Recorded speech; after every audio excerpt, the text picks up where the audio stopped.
Hi friends, welcome to healthy and quick bites. ఈరోజు మరొక interesting రెసిపీతో వచ్చేసాను ఫ్రెండ్స్. అదే రాగి చెక్కలు. ఇవి చాలా టేస్టీ, అలాగే చాలా హెల్దీ కూడా ఫ్రెండ్స్. చాలా క్రంచీగా కూడా ఉంటాయి. ఇప్పుడు దీని తయారీ విధానం చూద్దాం. దీనికోసం ముందుగా ఒక బౌల్ తీసుకొని అందులో 1 కప్పు రాగి పిండి, అలాగే 2 స్పూన్ల బియ్యపిండి వేసుకోవాలి. బియ్యపిండి మనకి చెక్కల్ని క్రంచీగా ఉంచుతాయి ఫ్రెండ్స్ ఎక్కువ కాలం. వీటిని ఇలా బాగా కలుపుకోవాలి.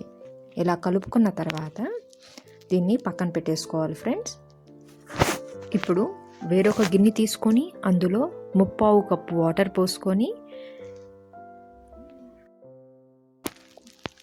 1 స్పూన్ ఆయిల్ వేసుకోవాలి ఫ్రెండ్స్.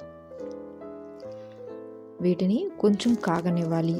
ఈ నీళ్ళు కొంచెం కాగిన తర్వాత అందులో తరిగిన అల్లం 1 చిటికెడు, అలాగే 1 స్పూన్ పచ్చిమిర్చి ముద్ద, అలాగే తరిగిన కరివేపాకు వేసుకోవాలి. వీటితో పాటు 1/2 స్పూన్ జీలకర్ర, అలాగే రుచికి తగినంత ఉప్పు వేసుకొని వీటిని బాగా కలుపుకోవాలి. వీటిని ఒక ఉడకనిచ్చి స్టవ్ ఆఫ్ చేసుకోవాలి ఫ్రెండ్స్. ఇప్పుడు ఈ గిన్నెని పక్కన పెట్టేసుకొని కొంచెం చల్లారనిద్దాము. ఇలా చల్లారనిచ్చిన తర్వాత అందులో రాగి పిండిని కొంచెం కొంచెంగా మొత్తం వేసుకోవాలి.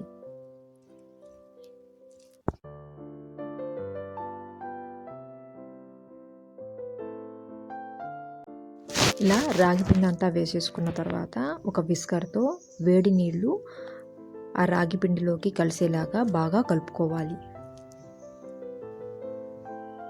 ఇలా కలుపుకున్న తర్వాత దీన్ని ఇప్పుడు మనం చేత్తో చక్కగా ముద్దలాగా చేసుకోవాలి. మన చపాతీ ఉండ ఉంటుంది కదా, అలాగా ఉండలాగా చేసుకోవాలి ఫ్రెండ్స్.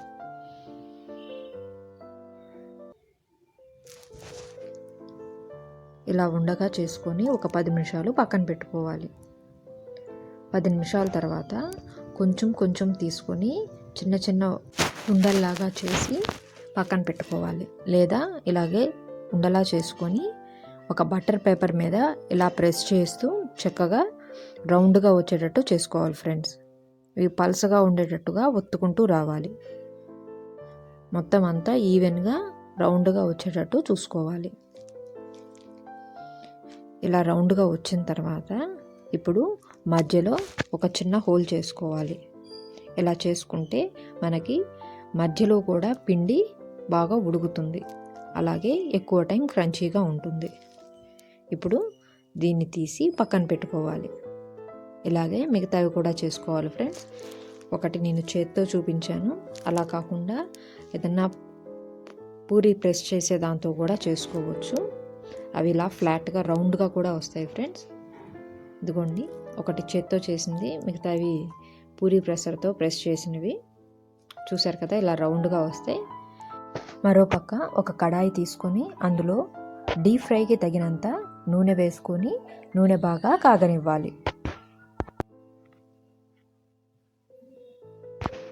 నూనె కాగిందో లేదో చూసుకోవడానికి ఇలా రాగి ముద్ద కొంచెం వేసి చూడండి ఫ్రెండ్స్. ఇది ఇలా బాగా వేగినవి అంటే నూనె రెడీ అయినట్టే. ఇప్పుడు ఈ కాగిన నూనెలో ఒక్కొక్కటిగా చెక్కలన్నీ వేసుకోవాలి ఫ్రెండ్స్. రాగి పిండిది మనకి వేగినట్టు తెలియదు, కాబట్టి మనకి చుట్టూరు ఉన్న బబుల్స్ తగ్గితే ఇది ఆల్మోస్ట్ ఉడికిపోయినట్టే ఫ్రెండ్స్. ఈ చెక్కలు చక్కగా పొంగు కూడా వస్తున్నాయి ఫ్రెండ్స్, అంటే ఇవి పర్ఫెక్ట్గా వచ్చినట్టే ఫ్రెండ్స్. చాలా క్రంచీగా కూడా అవుతాయి. చుట్టూరు ఉన్న బబుల్స్ తగ్గుతున్నాయి కాబట్టి మనం అటు ఇటు తిప్పుకొని ఒక 2 నిమిషాలు వేయించుకొని వీటిని ఇంకా తీసేయచ్చు ఫ్రెండ్స్.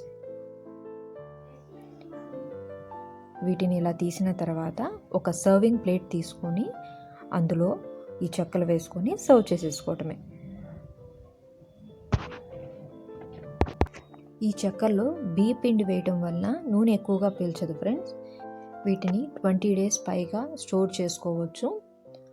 చూశారు కదా, ఎంతో క్రంచీగా టేస్టీగా ఉండే రాగి చెక్కల్ని ఎలా తయారు చేసుకోవాలి అనేది. సో ఈ వీడియో కనుక మీకు నచ్చినట్టయితే లైక్ చేయండి, షేర్ చేయండి, కమెంట్ చేయండి. అలాగే కొత్త వారైతే సబ్స్క్రైబ్ చేయడం మర్చిపోవద్దు. Thank you for watching.